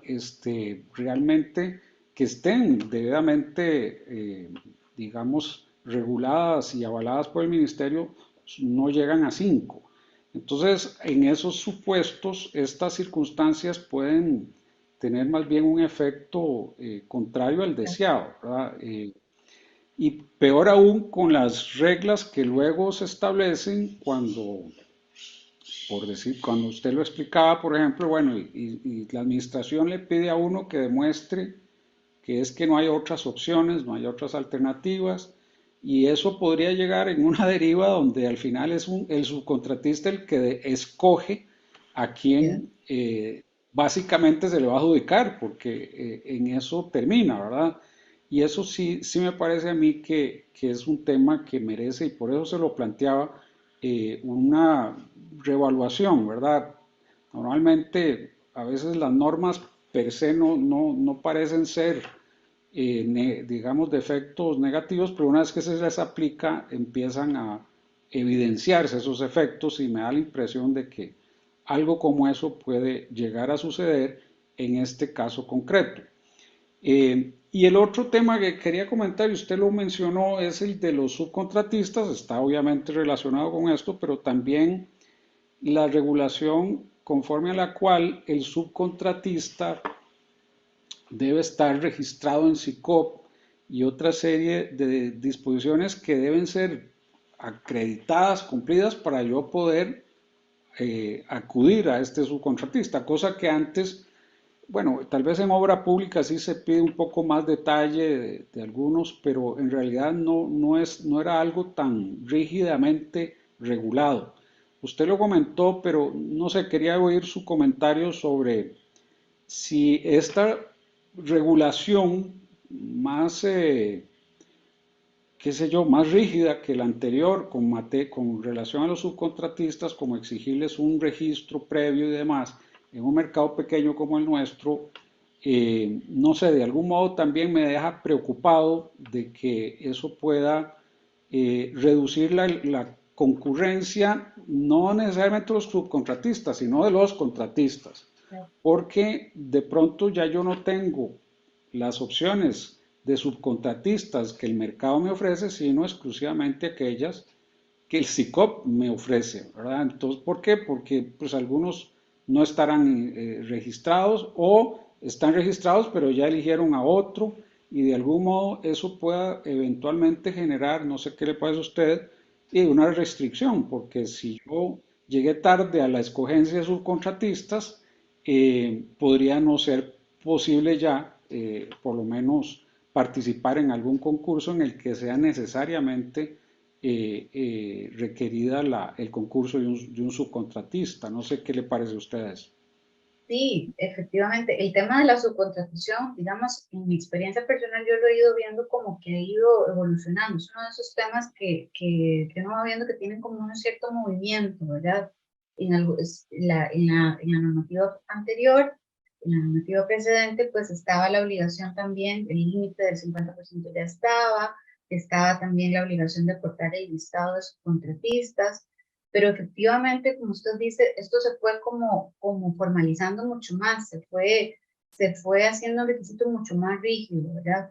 Ya cambiar un subcontratista de la lista original podía suponer la descalificación de la oferta en el régimen anterior, ¿verdad? O por ejemplo, si no está reflejada, si no está declarada la subcontratación en la oferta, y esto implica inclusive que tenga un reflejo en el precio del ofertado, ¿verdad? Eso puede suponer también la descalificación. Ahí empatamos el tema de la subcontratación con esta regla de que el precio debe ser cierto y definitivo y tenemos que poder demostrarlo. Y entonces, si yo digo que voy a subcontratar, ese rubro dónde está en el precio. Y poco a poco me parece que este tema fue como adquiriendo relevancia, al punto del salto que hemos dado efectivamente con la nueva ley, donde ya es obligatorio estar inscrito de previo en el SICOP, y que yo les comentaba que es una cosa que como que las administraciones no lo tienen tan presente. Es un tema que no se está, yo acabo de ver un concurso de la Caja donde se analiza si los subcontratistas cumplen, era para un servicio de mantenimiento de unos equipos, si se cumplen las condiciones académicas de experiencia para el personal que se podía presentar como personal de planilla o personal subcontratado, pero por ningún lado la administración se preocupó de verificar si estos subcontratistas estaban a nivel de SICOP ya inscritos y registrados, ¿verdad? Y ese es un tema que ahora adquiere relevancia y efectivamente muchas ofertas se van a caer por eso. Pudiera ser que en el tema de la subsanación, un tema que no tocamos mucho y que es otro de los aspectos sensibles a la hora de presentar oferta, lo mencionamos muy por encimita, pero que hay que considerar que ya ahora puedo subsanar una sola vez, ¿verdad? Y entonces, y aquí en la subcontratación, dependiendo de cómo yo haya estructurado la oferta, ese tema se me fue y puedo subsanarlo o no. Eventualmente, tal vez veríamos ahí un tema de si se llega a aceptar que ya está declarada en la oferta quién es la persona que va a ser su contratista, que le faltó este requisito y que es una formalidad y que al final puede suponer la descalificación en oferta y una disminución efectivamente de las oportunidades de la administración para escoger la mejor. Incluso podríamos llegar a pensar que en algún momento ese tema se llegue a considerar subsanado, por decir algo, la suscripción posterior en el SICOP. Viendo algunos precedentes de Contraloría en ciertos temas y con el riesgo que usted plantea, que coincido con usted, es un riesgo de que afecte directamente a la competencia, si las ofertas empiezan a caer por este tema, poco habremos ganado, ¿verdad? En el tema de promover competencia, en el tema de tratar de que las ofertas sean más efectivas, porque al final se generaría el efecto contraproducente, el efecto contrario, ¿verdad? Entonces sí, coincido con usted en que esta norma posiblemente se piensa desde un escenario, pero no se ve el contexto del mercado que tenemos, no se ve las consecuencias por estos temas colaterales que pueden surgir, y pienso yo que cuando esto empieza a tener este tipo de repercusiones ya más frecuentemente, ahí va a saltar una alarma, posiblemente, ¿verdad? Así es, y eso veremos con el tiempo cómo se manifiesta. Y para ya dejarla descansar, hay otro tema que quería comentar con usted porque algo nos dijo usted, qué sucede cuando me dicen que no firmé la oferta y sí la firmé porque pues, no hay forma de subirla si no hay ingreso con mi firma digital y demás. Pero he visto otros temas en Contraloría que se han venido presentando que son planteados como objeción al cartel, pero la Contraloría dice, no, es que eso no es un problema del cartel, eso es una limitación de la plataforma. En un caso vi que se permitía cotizar en colones o en dólares, una obra pública, pero cuando se quiere hacer la oferta, SICOP no daba esa doble opción. Entonces eso se presenta como objeción y la Contraloría dice, no, mire, eso no es una objeción, porque no es que el cartel no lo permite, es SICOP quien no lo permite. Y entonces usted tiene que ir a reclamarle a SICOP. Claro, es una solución, pues, entre comillas, ¿verdad? Porque la posibilidad real con los plazos que existen para eso, en realidad no es tan efectiva, ¿verdad? Ya doña Marquesi nos expuso con amplitud y dio claridad de que, por ejemplo, sí se puede gestionar un expediente administrativo ante RAXA y demás, pero sí es una preocupación que me deja a mí, porque muchas veces son cosas que se advierten en el momento en que yo estoy presentando la oferta y que probablemente lo que me quedan son minutos, horas para que venza el plazo, ¿verdad? Y es algo que me parece que también puede terminar siendo un tema, ¿verdad? Claro. De límite a la libre concurrencia, porque de pronto yo me encuentro con una limitación en la configuración que hace la administración o RAXA, la verdad no tengo eso tan claro, de los formularios para montar la oferta y me encuentro con alguna limitación que pueda resultar un impedimento para plantear mi oferta y el tiempo ahí corre y la subí o no la subí. Correcto, y eso me lleva a dos temas que hemos tocado hoy. Uno, de la revisión oportuna por ejemplo, del pliego, pero también de saber yo manejar la plataforma, ¿verdad? He presentado ofertas antes, si no he presentado ofertas antes, si va a ser mi primera oferta, mejor reviso bien cómo es y me asesoro y busco a alguien que paso a paso me ayude porque tiene su truco, tiene su cosa, ¿verdad? No es tan fácil, no es tan intuitivo, ojalá fuera, debería llegar a ser, ¿verdad? Yo sé que se está trabajando en eso y tal. Y por otro lado me lleva al tema que también planteamos y que lo hago con mucho respeto también, pero que yo creo que hay que ser también claros y poner el punto sobre la I, y es que usted planteaba, en este caso, de la instancia ante la Contraloría, y a veces nos pasa con la misma administración. Como gerentes tenemos que ser conscientes de que los mecanismos que tenemos de control, de tratar de interactuar para que algo se corrija, son muy limitados y muchas veces son poco efectivos. ¿Quién nos escucha? Yo en ese escenario que usted plantea, en ese ejemplo, prácticamente le diría, no, llamemos a RAXA, llamemos primero a RAXA antes de ir a Contraloría, porque con Contraloría nos está pasando que que está asumiendo una posición muy formalista, que ya viene desde antes, del régimen anterior, donde, por ejemplo, vía objeción, no acepta nada que no esté probado bajo lo que considera que es prueba idónea. Muchas veces hasta hay duda de qué sería una prueba idónea, cómo le podría probar yo esto, cuando son temas, y vea qué interesante lo que planteamos aquí, que no necesariamente tienen una prueba absoluta, o sea, no tienen hay elementos que uno debería poder plantearle a la administración. Tal vez el mecanismo no sería la objeción, pero es que no tenemos mucho, solo tenemos la aclaración y la objeción en esa etapa del procedimiento para poder decirle, ve, administración, usted se está equivocando en esto. O el sistema, el SICOP no deja hacer esto tiene un error, no se puede hacer así. Si topamos con suerte y llamamos al funcionario y nos contesta y dice, sí, mira, lo vamos a corregir, nos salvamos. Pero muchas veces si usamos el mecanismo formal, no somos escuchados. Está pasando incluso con solicitudes de aclaración a los pliegos de condiciones que las administraciones no están respondiendo. Yo recibo casi todas las semanas consultas en la línea, ¿qué pasa si la administración no me contesta? Y eso que existe un plazo para dar respuesta. Pues, ¿qué pasa? Que habría una consecuencia disciplinaria, pero sobre el procedimiento en sí, no, directamente no pasa nada, salvo que llegue a ser una nulidad y que entonces va a salir por otro lado, pero este tipo de temas son muy complejos y son elementos, contingencias con las que tenemos que aprender a lidiar en el día a día de la contratación. Los espacios son muy limitados, muchas veces la administración es muy reacia a escucharnos, a pesar de que a veces le queremos ayudar. Ve, hay un error, o el psicólogo no está permitiendo hacer esto, o el plazo que usted está poniendo ahí está malo, ¿verdad? Eso me ha pasado a mí, que yo he contabilizado un plazo y está malo, y he llamado, sí, bueno, pero ya usted sabe cuál es el plazo, hágalo, no importa. Pero ese tipo de cosas no deberían pasar, ¿verdad? Y eso que cuando tiene una suerte de que le aceptan el escucharlo, el plantearlo, ha habido como un temor siempre de acercarse mucho a los oferentes, a veces hasta con los contratistas, ¿verdad?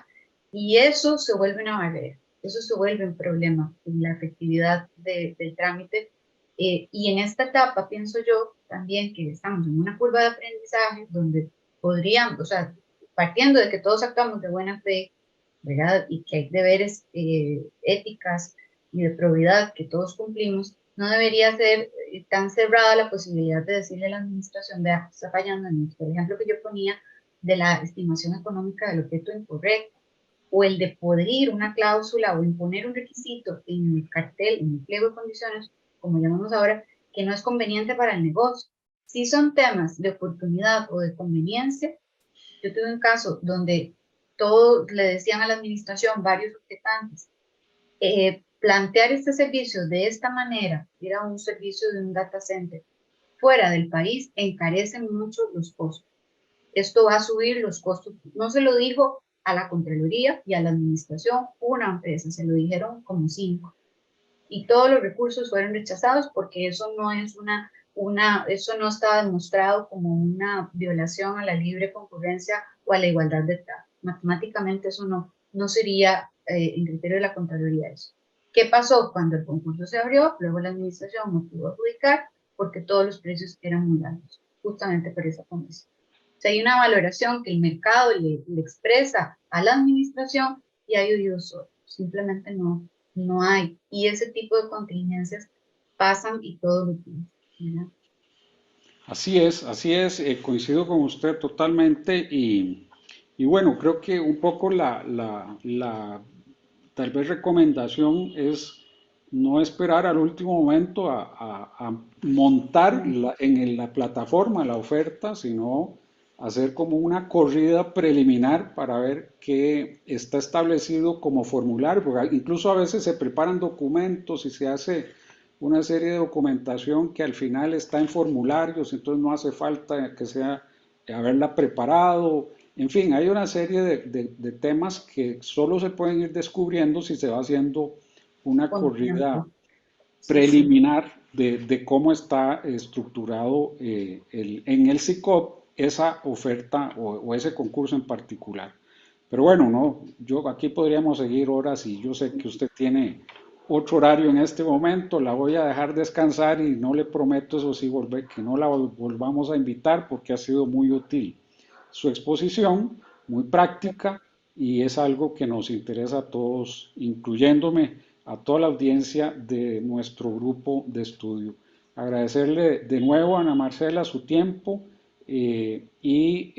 pues obviamente a la audiencia este video quedará luego en nuestro canal de YouTube y el de Facebook para que pueda ser repasado porque creo que vale la pena repasar muchas de las láminas y las explicaciones que usted nos ha dado para pues, reducir al máximo el margen de error a la hora de preparar una oferta. Muchas gracias de nuevo. Muchas gracias, don Aldo, y agradecerle a usted y a don Jorge por la oportunidad y quedo a la orden. Muchas gracias y buenas noches.